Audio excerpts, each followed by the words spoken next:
வணக்கம். ஜோதிடத்துல ராசியும் லக்னமும் ஒருத்தரோட வாழ்க்கைய தீர்மானிக்கிற ரொம்ப முக்கியமான விஷயங்கள்னு சொல்லலாம்.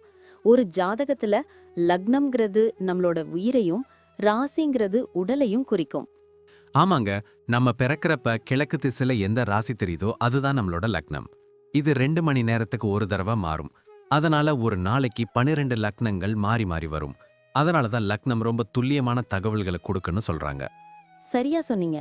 லக்னம் ஒருத்தரோட குணாதிசயங்கள், உடல் அமைப்பு, மனசு எப்படி இருக்கும், அவரோட செயல்பாடுகள், ஆயுசு, எதிர்காலம்னு எல்லாத்தையும் சொல்லும். ராசிங்கிறது நம்ம பிறக்கறப்ப சந்திரன் எந்த ராசியில இருக்காரோ அதுதான் நம்ம ராசி. சந்திரன் ஒரு ராசியில 2.25 நாள் இருப்பாரு. அதனால ஒரே ராசியில நிறைய பேர் பிறந்திருக்கலாம். சந்திரன் மனசுக்கு அதிபதின்னு சொல்றதால ராசி நம்மளோட மனநிலை, எண்ணங்கள், உணர்வுகளை பத்தி சொல்லும். தினமும் பார்க்குற ராசி பலன் கூட இந்த சந்திர ராசியை வச்சு தான் சொல்லுவாங்க. ஜோதிட ரீதியா பார்த்தா லக்னம் தான் ஒருத்தரோட முழு வாழ்க்கையும் தீர்மானிக்கிற முக்கிய காரணி. ஆமாங்க. நம்மளோட ஆளுமை, சிந்தனை, செய்யற வேலைகள், அதிர்ஷ்டம்னு எல்லாத்துலயும் லக்னம் தான் முக்கிய பங்கு வகிக்கும். ராசி அதுக்கு துணையா செயல்படும். ஒருத்தருக்கு லக்னமும் ராசியும் ரெண்டும் நல்லா இருந்தா அவரோட வாழ்க்கை நல்ல முன்னேற்றமா இருக்கும். மேலும் லக்னம் மற்றும் ராசிக்கு அதிபதியான கிரகங்கள் ஜாதகத்துல எப்படி இருக்குங்கிறதையும் பார்க்கணும். ஒரு கிரகம் லக்னப்படி கெடுதல் பண்ற மாதிரி இருந்தாலும் ராசிப்படி அதே கிரகம் நல்ல பலன்களை கொடுத்தா அந்த கெடுதல் குறைஞ்சு நல்லதாவே மாற வாய்ப்பு இருக்கு. அதனாலதான் ஒரு ஜாதகத்தோட பலனை முழுமையாவும் துல்லியமாவும் தெரிஞ்சுக்க லக்னம் மற்றும் ராசி ரெண்டையும் சேர்த்து பார்க்கணும். இப்போ நாம ஒவ்வொரு ராசி மற்றும் லக்னக்காரர்களோட தனித்தன்மைகள், அவங்க வாழ்க்கையில நடக்கிற முக்கியமான விஷயங்களை பத்தி விரிவா பார்க்க போறோம். இந்த பதிவை முழுசா பார்க்கறதுக்கு முன்னாடி நீங்க இன்னும் நம்ம சேனலை சப்ஸ்கிரைப் பண்ணலன்னா இப்பவே சப்ஸ்கிரைப் பண்ணிக்கோங்க. பக்கத்துல இருக்கிற பெல் பட்டனையும் கிளிக் பண்ணி வைங்க. அப்போதான் நம்ம போடுற ஒவ்வொரு புது பதிவும் உங்களுக்கு உடனே தெரியும். சரி வாங்க, இனி வீடியோக்குள்ள போகலாம். எப்பா, இன்னைக்கு ஒரு பயங்கரமான புத்திசாலி காம்பினேஷன் பத்தி பேச போறோம். லக்னம் மிதுனம், ராசி மகரம். இதுக்கு என்ன அர்த்தம்னு தெரியுமா? இது ரொம்ப விசித்திரமான ஆனா ஒரு சக்சஸ்ஃபுல் காம்பினேஷன்.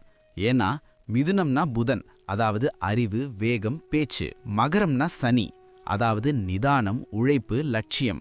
சிம்பிளா சொல்லணும்னா ஒரு பக்கம் துருதுருன்னு இருக்கிற ஒரு காலேஜ் பையன் மாதிரி எனர்ஜி, இன்னொரு பக்கம் பழுத்த பழம் மாதிரி ஒரு முதிர்ச்சி. ரெண்டும் கலந்த கலவை தான் இவங்க. அப்போ இவங்க கிட்ட பேச்சே வேற லெவல்ல இருக்குமே. ஆமா, வெளிய பார்க்க ரொம்ப கலகலப்பா எல்லாரோடையும் ஈஸியா பழகுற மாதிரி தெரிவாங்க. ஆனா இவங்க மைண்டுக்குள்ள எப்பவுமே ஒரு செக் மேட் ஸ்கெட்ச் ஓடிக்கிட்டே இருக்கும். அடுத்தவங்க யோசிக்கிறதுக்கு முன்னாடியே இவங்க கிளைமேக்ஸ் வரைக்கும் யோசிச்சு வச்சிருப்பாங்க. இவங்கள யாரும் அவ்வளவு சீக்கிரம் ஏமாத்த முடியாது. ஃபேமிலி லைஃப்ல எப்படி இருப்பாங்க? மிதுன லக்னம்னாலே கொஞ்சம் ஜாலி டைப் தானே? ஜாலி தான், ஆனா மகர ராசி சுன்னா இருக்காது.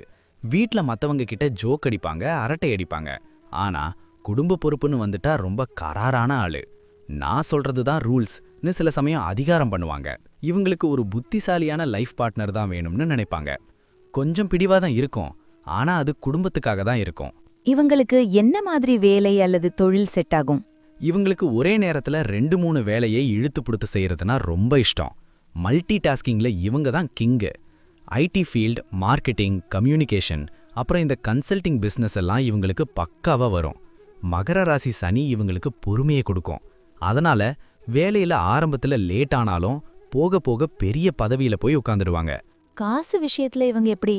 செலவாளியா இல்ல கஞ்சனா? கஞ்சன்னு சொல்ல முடியாது, ஆனா பயங்கரமான கணக்கு பிள்ளை. இளமை காலத்துல கொஞ்சம் ஜாலியா செலவு பண்ணுவாங்க. ஆனா வயசு ஏற ஏற பணத்தோட அருமை இவங்களுக்கு தெரியும். எலக்ட்ரானிக் கேட்ஜெட்ஸ், கார்னு வாங்க ஆசைப்பட்டாலும் சேமிப்புன்னு வரும்போது தங்கம், நிலம்னு இன்வெஸ்ட் பண்றதுல தான் இவங்க குறியா இருப்பாங்க. பிற்காலத்துல இவங்க கிட்ட ஒரு பெரிய சொத்து கண்டிப்பா இருக்கும். ஆரோக்கியம்னு வரும்போது இவங்க எதை கவனிக்கணும்? இவங்களுக்கு தான் ஓவர் திங்கிங் ஜாஸ்தியா இருக்கும். அதனாலேயே மன அழுத்தம் வரலாம். மிதுனம்ங்கிறதால மூச்சு திணறல் அல்லது நரம்பு பிரச்சனை வரலாம். மகரம்ங்கிறதால எலும்பு, மூட்டு வலி வர வாய்ப்பு இருக்கு. இவங்க மெயினா செக்கப் பண்ணிக்க வேண்டியது அவங்க தூக்கத்தை தான். ஒழுங்கா தூங்குனாலே பாதி பிரச்சனை சரியாயிடும். பிள்ளைங்க விஷயத்துல எப்படி இருப்பாங்க? பிள்ளைங்க கிட்ட ஒரு நண்பன் மாதிரி தான் பழகுவாங்க. ஆனா அதே சமயம் பிள்ளைங்க தப்பு பண்ணா மகர ராசியோட கடிப்பு வெளியே வந்துடும். பிள்ளைங்கள ரொம்ப புத்திசாலியாவும் தைரியமாவும் வளர்ப்பாங்க. இவங்க பிள்ளைங்க பிற்காலத்துல இவங்களுக்கு பெரிய பெருமையை தேடி தருவாங்க. இவங்க அடிக்கடி ஊர் சுத்துற ஆளா? ஆமா, மிதுன லக்னம் ஒரே இடத்துல இருக்க விடாது. ஆனா சும்மா லீவுக்காக டிராவல் பண்ண மாட்டாங்க. அந்த பயணத்துல ஏதாவது ஒரு விஷயம் கத்துக்கணும்னு நினைப்பாங்க. வெளிநாடு போற வாய்ப்பு இவங்களுக்கு ரொம்ப ஈஸியா கிடைக்கும். அங்க போய் இவங்க சாதிப்பாங்க. கடைசியா ஒண்ணு, இவங்க கிட்ட இருக்கிற அந்த பேச்சாற்றலும் விடாமுயற்சியும் தான் இவங்களோட பெரிய பலம். அந்த நெகட்டிவ் திங்கிங்கை மட்டும் விட்டுட்டா இவங்க வாழ்க்கையில ஒரு பெரிய சாம்ராஜ்யத்தையே உருவாக்க முடியும். உண்மையாவே ஒரு சூப்பர் காம்பினேஷன் தான். அறிவும் உழைப்பும் சேர்ந்தா அப்புறம் என்ன, வெற்றி நிச்சயம்தான். ரொம்ப தெளிவா சொன்ன, தேங்க்ஸ். நன்றி. நான் இப்போ சொன்ன விஷயங்கள் எல்லாம் பொதுவான பலன்கள் மட்டும்தான். உங்களுடைய சுய ஜாதகத்தை பொறுத்து சில விஷயங்கள் மாறுபட வாய்ப்பிருக்கு. ஆனாலும் நான் சொன்ன பெரும்பாலான விஷயங்கள் உங்க வாழ்க்கையில நடக்கும்னு நம்புறேன். இந்த வீடியோ உங்களுக்கு பிடிச்சிருந்துச்சுன்னா நான் அடுத்து பாகம் 2 எடுக்க தயாரா இருக்கேன். பாகம் 2 வேணும்னா பாகம் 2ன்னு டைப் பண்ணுங்க. நிறைய நண்பர்கள் பாகம் 2 கேட்டா சீக்கிரமே பாகம் 2 வீடியோவை பதிவு செய்றேன். இந்த வீடியோ உங்களுக்கு பிடிச்சிருந்தா லைக் பண்ணுங்க, ஷேர் பண்ணுங்க, நம்ம சேனலை சப்ஸ்கிரைப் பண்ணுங்க, பக்கத்துல இருக்கிற ஆல் பட்டனை கிளிக் பண்ணி வச்சுக்கோங்க. அப்போதான் நாங்க போடுற வீடியோக்கள் உங்களுக்கு உடனுக்குடன் நோட்டிஃபிகேஷனா வரும். உங்களுடைய எதிர்கால வெற்றிக்கு என்னுடைய வாழ்த்துக்கள்.